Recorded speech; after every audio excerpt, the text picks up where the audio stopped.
Bailable অফেন্সে বেলি যে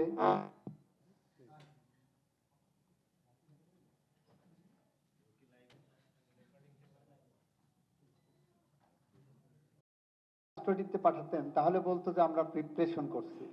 বাংলাদেশ ব্যাংকের সাবেক গভর্নরের জামিন না দিয়ে রিপ্রেশন করছে। আর 506 আদালত যখন জামিন দিয়েছেন, this is a judicial order.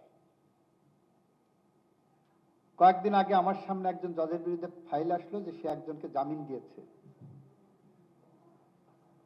এবং দেখা যাচ্ছে অ্যাপারেন্টলি সার্কামস্টেন্সিয়াল এভিডেন্স বলছে করাপ্ট প্র্যাকটিস ওখানে হয়েছে। কিন্তু আমি দেখলাম যে আমি যদি এখন এই কারণে তার বিরুদ্ধে ডিসিপ্লিন আনি, তাহলে এটা জুডিশিয়াল ফাংশনের মধ্যে ইন্টারফারেন্স হবে। আমি বললাম এটা জুডিশিয়াল অর্ডার, তার বিরুদ্ধে রিভিশন আছে, আপিল আছে, সেই প্রক্রিয়ায় যেতে পারি।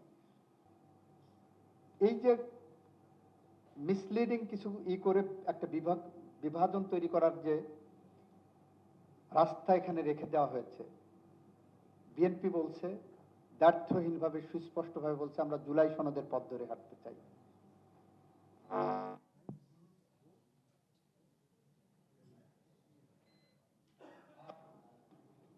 সেইটা হাঁটতে চাই বলে আমরা সেভাবে এগিয়ে যাচ্ছি।